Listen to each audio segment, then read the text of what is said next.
খবর উত্তাপ ছড়াচ্ছে।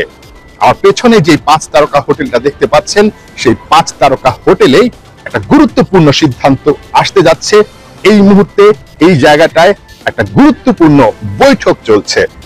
বাংলাদেশ ক্রিকেট বোর্ডের সিলেকশন প্যানেল এবং বাংলাদেশের তারকা ক্রিকেটার তামিম ইকবাল খান জরুরি একটা মিটিং এ বসেছেন এবং সেই মিটিং এর রেজাল্টটা আসলে খুব অল্প সময়ের মধ্যে হয়তোবা আসবে। তবে তার আগে এই বৈঠকটা অনেক বেশি গুরুত্বপূর্ণ। কেন আসলে এই বৈঠক, সেটা অনেকেই হয়তোবা আঁচ করতে পেরেছেন। যে আলোচনাটা দীর্ঘ সময় ধরে আসলে চলে আসছিল, তামিম ইকবাল কি আসলে আসন্ন চ্যাম্পিয়ন্স ট্রফিতে খেলবেন। কয়েকদিন আগে শাহিদ খান আফ্রিদি, পাকিস্তানি লেজেন্ডারি অলরাউন্ডার, তার একটা ভিডিও, সেই ভিডিওতে আসলে আমরা দেখতে পাচ্ছিলাম শাহিদ আফ্রিদি প্রশ্ন করেছিলেন তামিম ইকবালকে তিনি কি আসলে অবসরে গেছেন কিনা। তামিম ইকবাল সেটা নিশ্চিত করেছেন, সব ফরম্যাট থেকেই ন্যাশনাল টিমে তিনি অবসরে চলে গেছেন। কিন্তু নাটক কিন্তু আরো বাকি আছে, ঘটনা কিন্তু আরো বাকি আছে। অর্থাৎ তামিম ইকবালের আন্তর্জাতিক ক্যারিয়ারটা কিন্তু শেষ হয়ে যায়নি।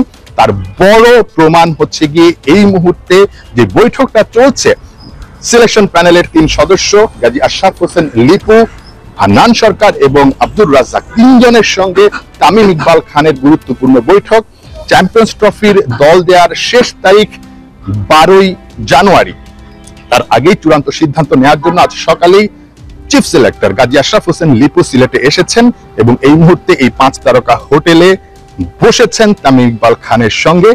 তামিম ইকবাল খান কি আসলে এবারের যে চ্যাম্পিয়ন্স ট্রফি দিয়ে তিনি আবারও ন্যাশনাল টিমে ব্যাক করছেন কিনা, সেই সিদ্ধান্তটাই আসলে জানার চেষ্টা করবেন তারা। সিলেকশন প্যানেলের যে দল বা স্কোয়াড, সেই স্কোয়াডে তামিম ইকবাল আছেন এবং এবারের বিপিএল এ যেভাবে পারফর্ম করছেন তামিম ইকবাল খান, তাতে করে তাকে দলে রাখাটা খুব অবাক হবার কোনো বিষয় না। সবশেষ এনসিএল এও দারুণ পারফর্ম করেছেন এই সিলেটে। ঠিক এই জায়গা থেকেই আসলে চূড়ান্ত সিদ্ধান্ত নেওয়ার জন্য সিলেকশন প্যানেল তামিম ইকবালের সঙ্গে বসবে এবং এটা মোটেও প্রাথমিক কোনো আলোচনা না, চূড়ান্ত আলোচনা। কারণ আজকের এই বৈঠকের পরই 10 তারিখের মধ্যে সিলেকশন প্যানেল চ্যাম্পিয়ন্স ট্রফির দলটা চূড়ান্ত করে ফেলতে চায় বা দিয়ে দিতে চায়। তবে সেখানটায় তামিম ইকবালের সঙ্গে আরো একটা নামও কিন্তু আছেন।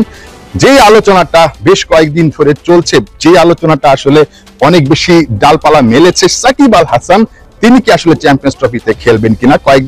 দিন কয়েক আগেই বোর্ড প্রেসিডেন্ট ফারুক আহমেদ তিনি আসলে জানিয়েছিলেন এই বিপিএল এর মধ্যেই সাকিব আল হাসানকে নিয়ে একটা চূড়ান্ত সিদ্ধান্ত হবে, শেষ চেষ্টা করা হবে সাকিব আল হাসানকে আসলে চ্যাম্পিয়ন্স ট্রফিতে নিয়ে যাওয়া যায় কিনা। সেই সিদ্ধান্তটাও কিন্তু আজকে একটা বৈঠকে এই হোটেল থেকে আসলে সিদ্ধান্তটা আসবে। সুতরাং বাংলাদেশের ক্রিকেটের সবচেয়ে বড় 2 নাম তামিম ইকবাল খান এবং সাকিব আল হাসান, এই দুজনকে নিয়ে সিদ্ধান্তটা কিন্তু আর কিছুক্ষণের মধ্যেই আসলে চূড়ান্ত হয়ে যাবার কথা। মিটিং